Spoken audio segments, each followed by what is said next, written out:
This horizontal today, and let me see if I can figure out how to actually see the chat now.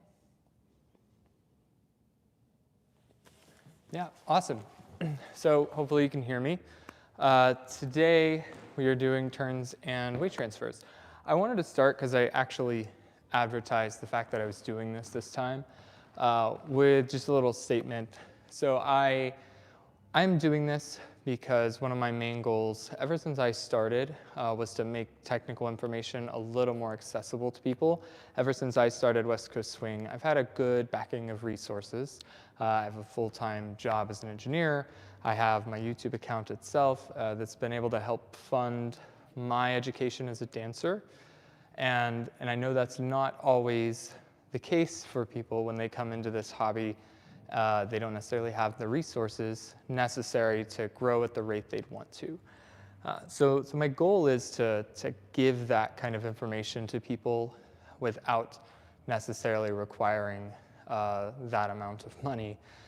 That being said, I want everyone to understand that this is definitely a supplement and not a substitute for coaching. If coaching is accessible to you, I highly suggest taking this material as well as any other material you get to them because everybody's body is different.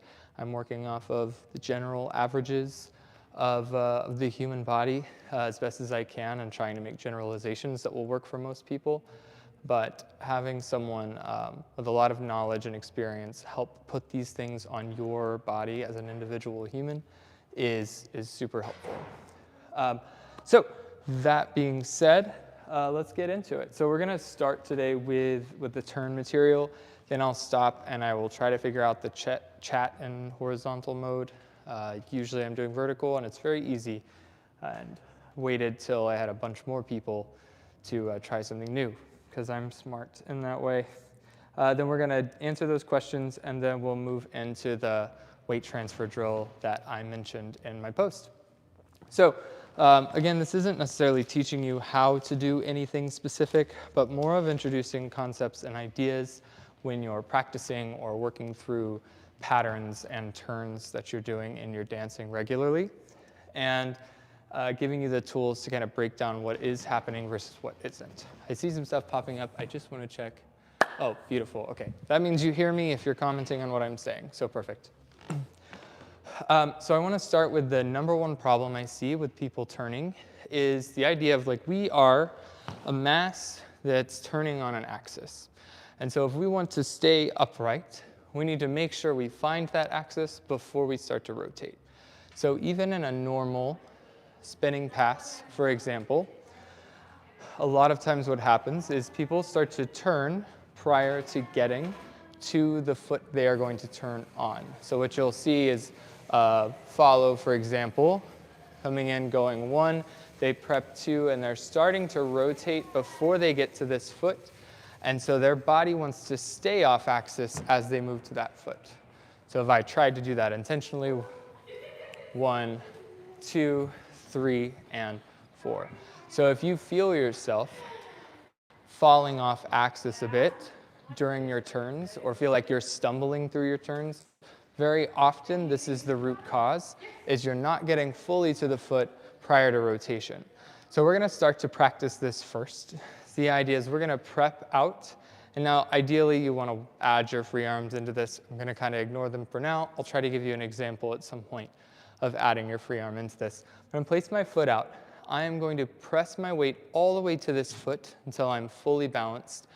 Then I'm going to use my right leg now. I know it's going to be, it's mirrored, so consider that.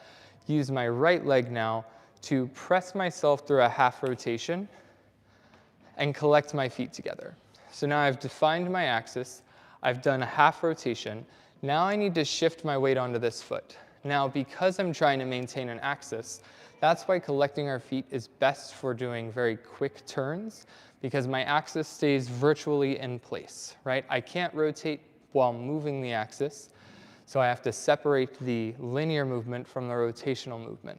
So ideally, I move here, 1 half rotation using that foot, weight transfer, really my center of gravity hardly had to move at all. Now I'm going to use my left toe, kind of like if I were kicking out a little bit, to push myself through another half rotation. Which way am I going? Boom, shift, boom. What I would do when practicing this is I would just go foot by foot, right? So I'd get myself to this foot, do a half rotation, shift weight, half rotation, shift weight, half rotation, shift weight, half rotation. Get used to this feeling of actually powering your rotation by finding an axis and using your feet to push you around that axis. All that being said, in reality, we can't always collect our feet, whether we're a leader turning ourselves or follows being sent through turns. We need to consider the fact that the way the turn is led isn't always going to be in a way that the pulse collects our feet for us. So sometimes we're being asked to travel a lot of distance as we're turning. And so the best thing we can do for ourselves is understand that axial movement here, that if I need my feet to separate, I still need to get to this foot, rotate. I need to place the foot wherever it's going next, get my weight there before my next half rotation. Now leaders, this is why we say you can't get speed and distance in turns, because I need the time as a follow to place my foot, get there, and rotate every single time. So if you're asking me to travel a lot and trying to get me to turn fast, I'm going to get wobbly. Now, can I use your hand for stabilization? Sure, but that's not the ideal scenario. That's why if you want slow turns, and maybe you've seen these like little like pulsed downward turns, they work quite well because you're able to go on one foot, transfer your weight, on one foot, transfer your weight, over and over and over again. So the next concept to add on to this, we've practiced collecting our feet. We've practiced doing what are effectively pivot turns, where I'm going to shift, turn, shift, turn, shift, turn, shift, turn. And unlike me, you're also spotting while you do this drill. We are now going to talk about functionally how we want to think of turns as well. A lot of times when we think of a triple step traveling turn, again, this is for leads and follows. If you're doing a leader's turn or a follows, you're being led through a turn, is we think of three separate parts of the turn. We're thinking 1, 2, we're going turn, turn, turn. That's going to put us in a situation where we have less control over the exit of that turn. And you may have seen a post I made today, short, talking slightly egotistically about what a good controlled turn looks like. And that usually means ending the rotation on a foot and then controlling the exit to the next foot. That happens in the same way here, and this is something I'm actively working on all the time to really control the exit of my own rotation, is I need to think of a triple step turn is really just 2 turning steps and then 1 walk, right? So if I'm doing a passing spinning side pass, I move to this foot, I do a half turn, I shift weight, do a half turn, I shift weight. Now instead of thinking of this as a rotation, I'm going to think of this as a walk. Now because we all have super great control of our weight transfers, or hopefully at least you will after you have the drill I'm going to give you at the end here, that walk is going to have a lot of control, and then you're able to manage that last pivot however you want to. And a lot of times we talk about under-rotating that so we can control the rest of the rotation, because we don't like to see boom, boom, boom, and this over-rotation happening outside of our control. You can choose to over-rotate, but we prefer to make our baseline under-rotation. So in this case, 1, 2, I'm thinking half turn, walk. Now I can control this, then and 8. Even if you add extra turns, the last step is always going to be a walk, right? So I prep, I shift, turn, turn, turn, turn. This is a walk. And da, da, da. We're going to transfer this idea over into one-footed turns now. So whether, again, you're a leader doing a one-footed turn, say you do a right side underarm, you want to turn on your own, then you want to reconnect to your partner, or you're followed doing some kind of pirouette, you get sent into a one-footed turn, whatever, however you're ending up in that space. What makes the exit of the turn look the most controlled is that we finish the turn on the leg you're spinning on, and then you step away from that space. So hopefully I don't embarrass myself doing this, but the idea is I need to get myself fully on a foot. In this dance, we do tend to use our body for torsion, or for torque, to create rotation. In solo dance, you're usually trained not to do that, as far as I'm aware of. I only have a very limited knowledge of solo dances, but from what I understand, is it's more generated from the clothes, but we're not actually prepping the torso. In our dance, we do prep the torso because that helps us communicate to our partner, right? So the torsion that I'm building inside of my body is communicated through the connection point so that our partner can feel that prep. And it helps us get a little bit more speed and rotation. So that being said, I'm going to prep myself on this foot. The idea is I will do my turn. I will stop on this foot, usually by planting that heel down on the ground, and then I will place my next step and control that weight transfer. So again, get on the foot, turn, land, then move. One of the things that will help you do this effectively, and follows, you only have so much control over this, leaders, you have a lot more control over this, is knowing how many turns you're going to do and tell yourself how many turns you're going to do before you actually go into those rotations. If I say I'm going to do one turn, my body's much more prepared to manage that one turn. If I say I'm going to do two, and hopefully I can do two, I'm much more prepared to do that and handle whatever imbalance I land in. So your goal is to get on that foot, rotate, land on that foot, then move to the next step. You do that, you'll show a lot more control than if you see someone do something like, oh, cool, I did 2 turns, but I landed like that. Pose as much as you can to make it look good, but it's not going to look as good if I do 2 turns. I land, then I move to the next step. So we're going to check in and see if you have any questions on any of this stuff so far, if I can figure out this chat right now, and then we're going to move on. If it feels like I'm moving fast, it's because I am. There we are, live. All right. So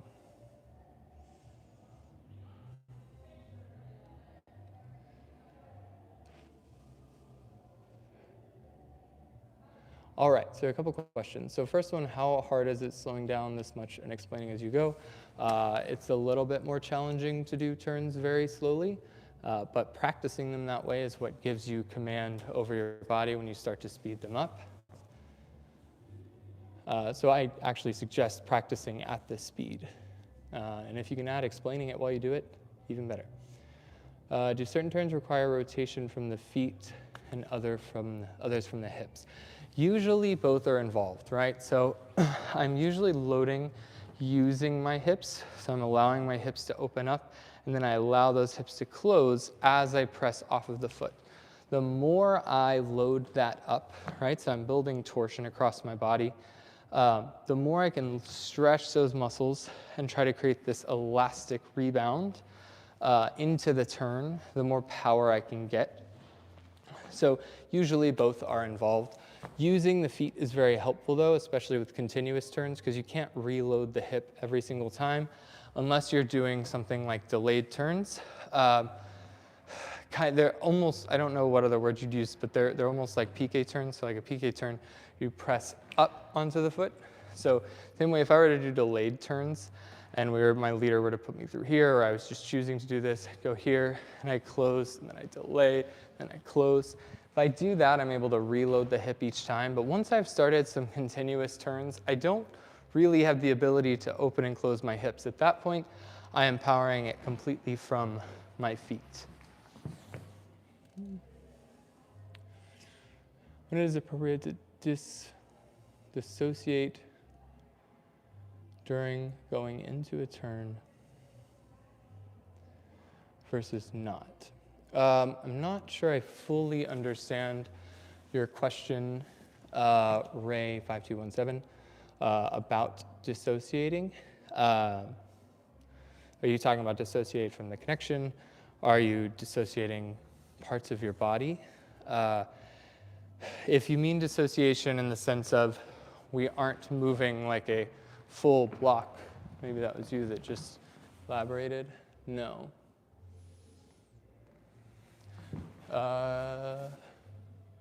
Oh, gotcha. Okay, that's what I was headed towards. That's good. I'm always going to try to have my head dissociated, first of all. So like my spotting is always not going to move relative to my body. The rest of it's going to kind of depend, right? Because I don't necessarily, I'm not trying to whip this around, whip this around, whip this around, then whip my hips around. That's more of an active choice you can make, right?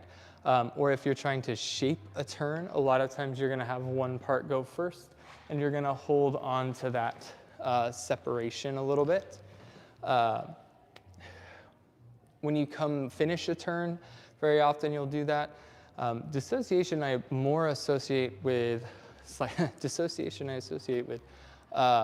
leveraged movement very often. So like we need to have the hips separated from the torso in a ride, for example, right? So the torsion built from that dissociation is what lets us maintain the ride. And as soon as we realign fully, we are going to we're going to lose that leverage.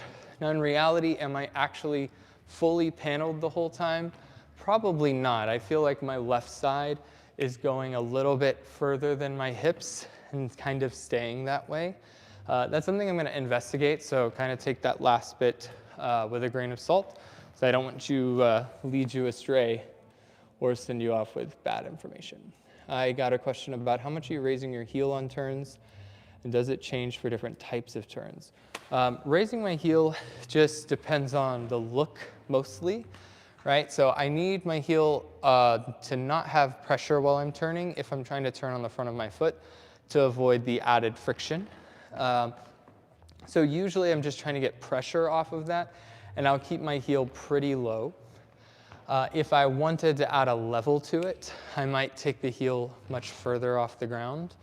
And then keep in mind, a lot of times when we're turning, we lift the heel by bending the knee a little bit.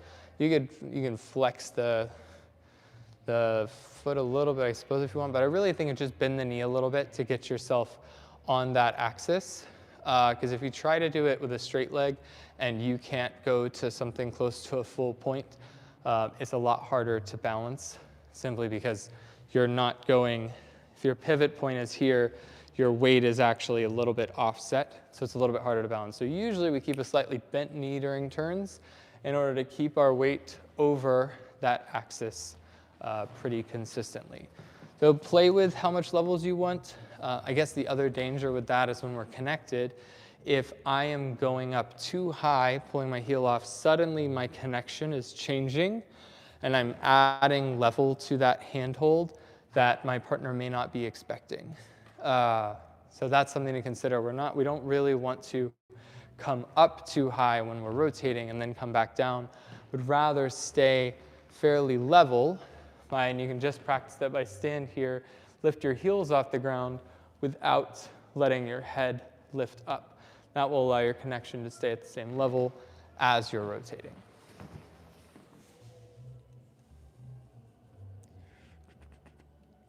Sometimes when I watch profiles, it almost appears as if they are only fractionally raising their heels, but that could be an optical illusion. No, I think you're absolutely correct. They're only lifting their heels as much as necessary to remove that friction. What should the follow's frame engagement look like throughout the duration of the turn? Frames, always a tough topic to talk about virtually and to not feel. But generally we talk about, we don't want too much isometric engagement, right? So I'm looking for, to me, a balance of push and pull, right?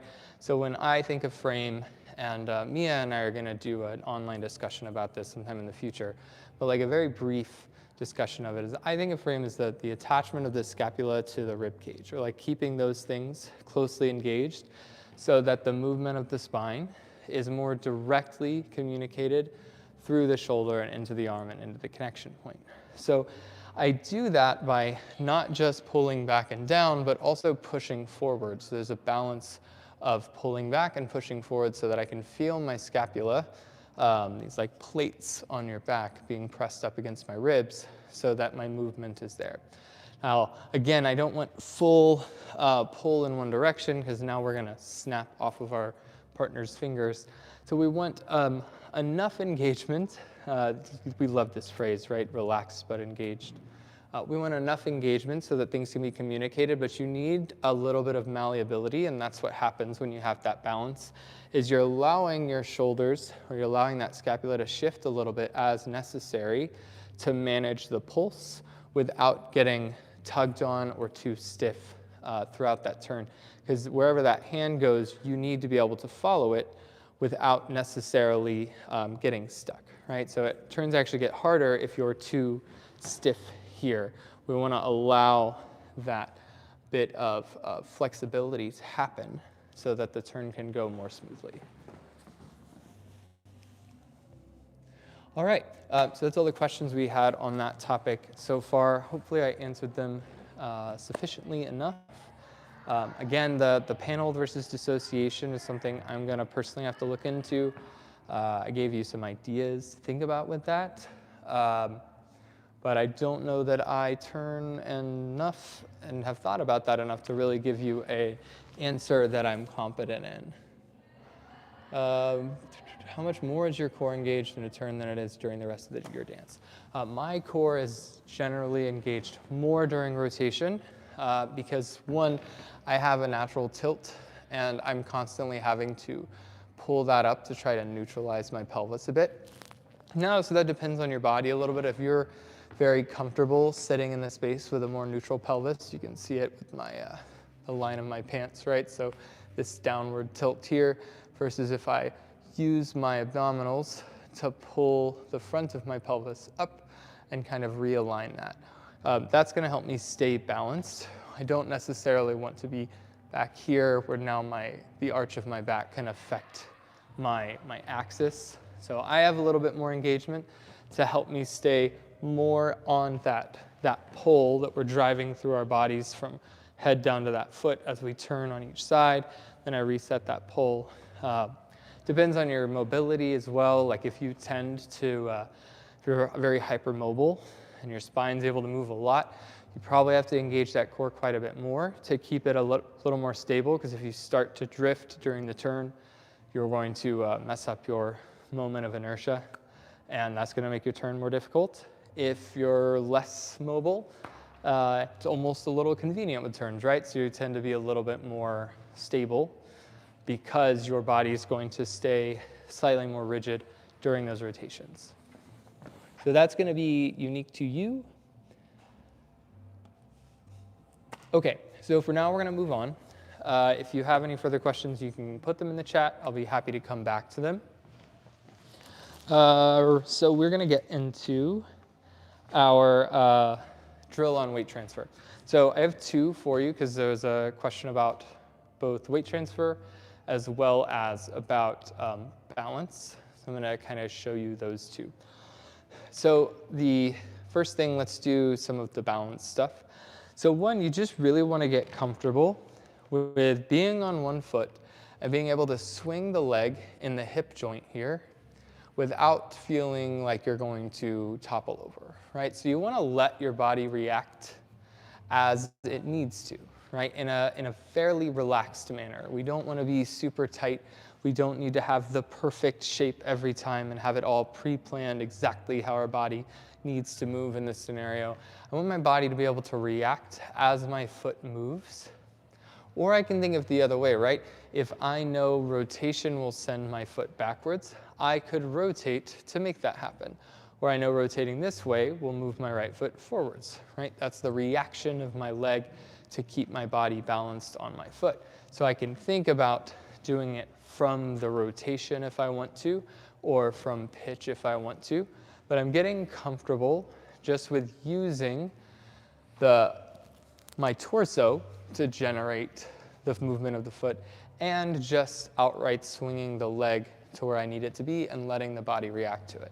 Do that with both legs, because we have to swing our leg between every single step, and if that part on its own is throwing you off, that's gonna give you a hang-up. The next side of it is just getting used to jumping from foot to foot. So I think they call these skaters, but it's literally just jump as far as you can, land and balance on the foot. Jump as far as you can, land and balance on the foot. Go forwards, go backwards. Get used to letting your body find that balance as quickly as possible. And building that skill and building the engagement that you need to find that, super, super useful. Used to do these things with like weight vests on and ankle weights to build that strength even more. When you have extra weight that your body's not used to, even 10 pounds added to your torso, if it's even slightly off, you will feel that imbalance because your body and your brain is just not used to having that extra bit of weight while you're having to move and balance yourself. Beyond that, now we want to talk about managing delayed weight transfer and a way we can practice that. I call it the float drill. I say I made it up. I'm sure somebody has done plenty of things similar to this. The idea of the float drill is that I'm going to strike the floor on an imaginary floor about an inch above the actual floor, right? So hopefully you can see that my toes not touching the ground and that I'm striking above the floor. I'm going to do that on the beat. Then on the and, I'm going to shift my weight and I'm going to swing that foot, place it in the next place, 2. So if I were going to do a sugar push as a follow, I'm going to float the foot on 1, 2, 4, and 6, right? So I'm going to go 1 and float, and 3 and 4 and 5 and 6 and 1 and 2 and 3 and 4 and 5 and 6 and as a leader, same thing, 1 and 2 and 3 and 4 and 5 and 6 and 1 and 2 and 3 and 4 and 5 and 6. Bonus points to you if you can make it still look like a strike even though it's not touching the air. Hint to help you when you practice this is try not to float the foot by lifting your hip up. Again, that's going to put you in a slightly unstable position. You want to find this just by lifting the leg from the hip a little bit more. Use that hip flexor or that glute to get the foot a little bit higher without lifting up the hip. Now you can practice this regardless of the type of strike you use, if you're a toe strike person, if you're a heel strike person. So the first step of that drill, do all your basic patterns using that idea, delaying each walk and delaying the last step of your triple by floating the foot and then very mechanically moving on the and. So like a whip, for example, 1 and 2 and 3 and 4 and 5 and 6 and 7 and 8 and so get used to practicing that. The next step is you do the same drill, create the same sensation, but you do allow the foot to touch the ground, right? So again, as a follow, I'll actually strike 1, then I move and strike 2 and 3 and strike 4, but again, no weight on it at all. Push and 5 and 6, push and 1. So leader, strike 1 and 2 and 3 and 4 and 5 and 6 and the final addition to this drill is now we want to take away that hard stop in the movement. So we are going to place, and as soon as we place, we're going to start to move. I just want to make sure on the beat I'm not putting any weight on this foot, right? So I'm strikey and 3 and strikey and 5 and strikey and strikey and strikey and 3 and strikey and 5 and strikey and that way you're actually developing the smooth movement that you want in your base level of dance. In reality, the faster the song goes, the more likely you're going to need to put some weight on the foot that you're striking with. But if we can create the ideal environment, if you can do this to a fast song, we are able to manage those fast songs better and with more control over those transfers despite the speed of the song. You can do this with a partner too. It's going to be really weird, but it's pretty functional if you can actually lead and follow that feeling, even with the step, stop, then move, and then creating that feeling with still striking the ground, and then actually dancing that way with the smoother weight transfers. This is a drill I've used and abused for a very long time, years now, developing my own weight transfers, and sometimes I stop doing it for a little while and I notice I start to get a little bit quick on my movement and I have to dial it back in and do more reps of this. This is a practice a few minutes a day thing, as often as possible, rather than doing this a bunch one day a week. And you'll find it super helpful, especially if you start to think about floating other patterns. So not just your basics, do it with more complex things and kind of see how it affects your dance and see where your tendencies are to rush your movement, right? Usually the quickest way to find out you're messing something up or moving too quickly is to try to implement this drill into that pattern and see where, oh, I'm getting off balance here. I don't know how to manage my weight on this foot while being in leverage or stretch here. Or I'm falling onto this foot where I usually should be floating this foot. Then you do it with the drill, then you work your way back up, right? From the break to the actual touch the floor to the actual smooth movement throughout the pattern. And it is super, super helpful. I hope you found all that nice and useful. We went a little bit longer than I anticipated, but let me see if we have any other questions on this. I'm not seeing anything. I'll give it another like 30 seconds or so if anybody has any more questions on this topic or the topic of turns. While I'm waiting on that, I'll just kind of close up. I do plan on trying to do these weekly. Who knows what the topic will be? Sometimes it's going to be a little more scattered than others. This one felt a little bit scattered, but somewhat structured. I'm trying to do a little more planning on it. Very often, I come practice on Wednesdays, and I am thinking deeply through something, and I'm like, oh, this would be really nice to talk through to an audience so that it forces me to think more deeply in how I'm communicating it, how simply can I break it down into the components of a topic so that I can better understand it myself. So you are helping me by being here as much as I am trying to help you. Saw something pop up here. Just going to check on that. Cool. Yeah, no problem. Thanks for walking. Oh, when do you strike E and when do you strike E and that would be any full beat weight transfer, right? And when you strike, do you, oh, I see. When you do strike E and do you straighten the knee on up? Okay, good question. When am I straightening my knee? So this goes into just kind of the mechanics of movement. This is going to be a fun little side thing we're going to do really quick. So when I move forwards, my goal, as I kind of discussed in a previous live discussion actually on step size, is my goal is I'm striking with a straight leg when I move forward, right? I think it's called an international step.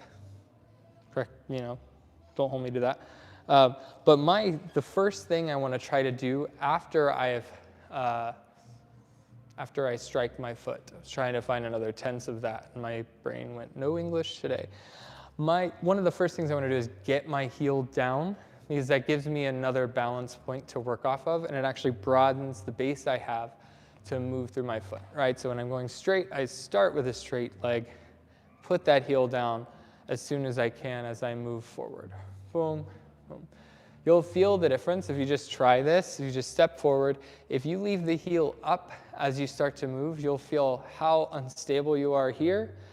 And then instead do it again, put the heel down, and then move to that foot. You'll find a lot more stability. Now, when we go backwards or to the side, we're striking with a bent knee generally. I'm going to almost think about the straightening of my leg is what starts my movement, right? So it would be strike, straighten, move. Is it that separated? Absolutely not. I'm not like boom, boom, boom, boom, boom, boom. But I'm starting the straightening of that leg before I start moving.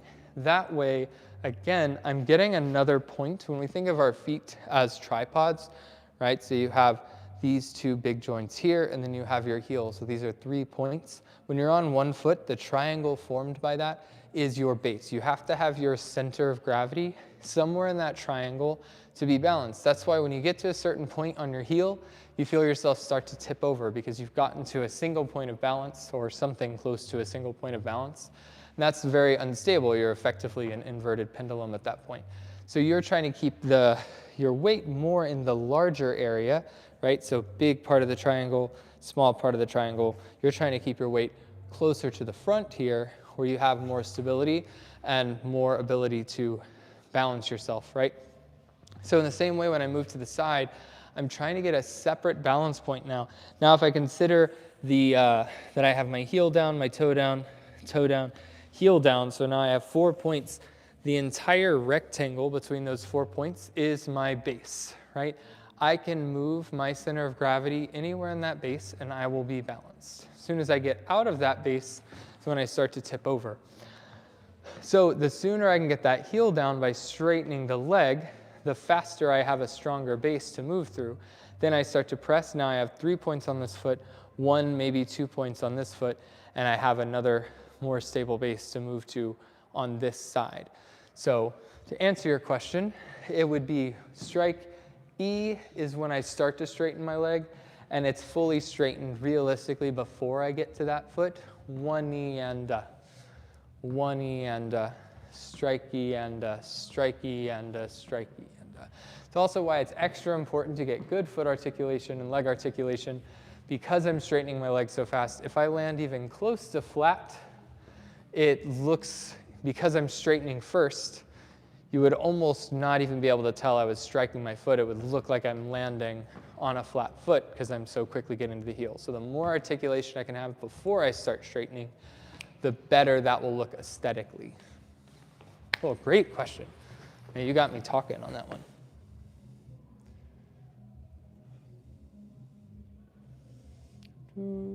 Thanks for the compliments.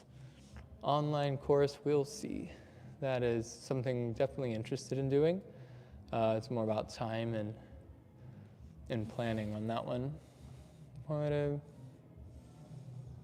You typically toe strike your forward steps as a leader, like on the 4 of a standard push break.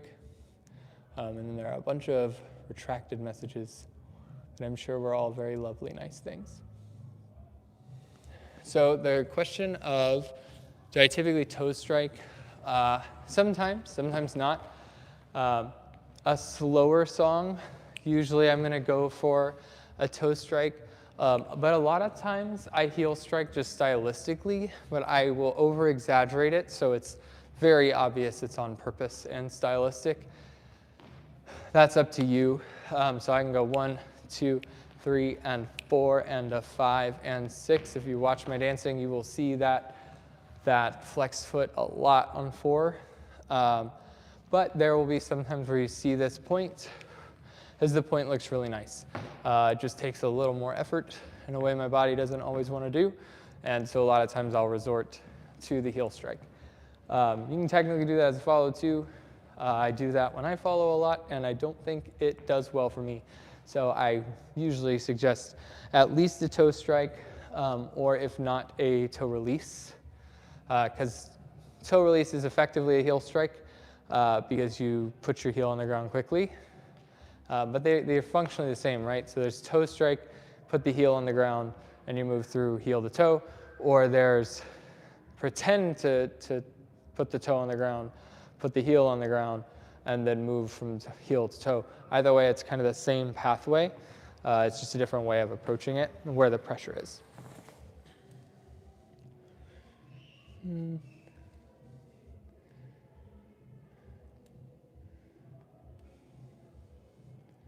All right. I've been told to delay lifting the back foot for as long as possible, waiting to release it. Should we be passing the Cindy leg under on or should we hold longer? All right. So someone, and I can just say, so Brandy Guild, hopefully you know who Brandy Guild is, held a Very impactful, intensive. I want to say I was at Mad Jam like 3 years ago, that I was at, and it just blew my mind the way she presented this idea of we don't want to change the speed at which we move our leg, but instead we want to be spending as much time as possible moving from foot to foot, right? So if my leg moves this fast, it will always move that fast. Every bit of remaining time between the beats, I should be moving from foot to foot, right? So if I'm doing a really slow song, I could move my foot fast and then move my body slow, fast foot, slow body, fast foot, slow body. And if I'm moving my actual leg swing just as quick on a fast song, now I'm spending less time moving my body, but it's realistically the same amount of time moving my foot. So I don't want you to associate the leg swing with a count. I want you to move it almost as quickly as you possibly can and spend more time transferring your weight. So I agree with that idea of leaving the foot on the ground as long as possible, because as soon as you lift it, you've lost part of your base, right? As soon as you lift that foot, you are locked into that little triangle on that one foot. So the longer you have that extra base here, the better. So wait as long as you can, then swing. Wait as long as you can, then swing.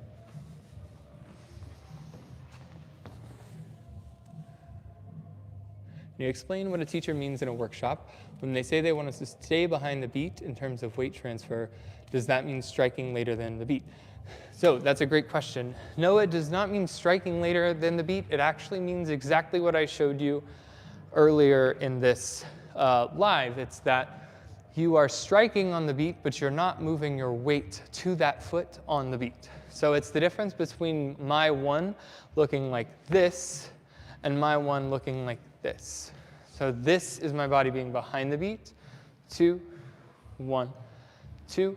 My weight being on top of the beat would be 1, 2, 1, 2.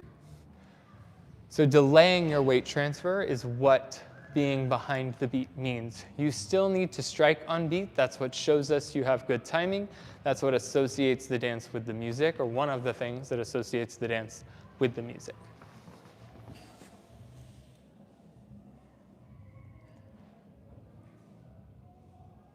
All right, so I need to close this up.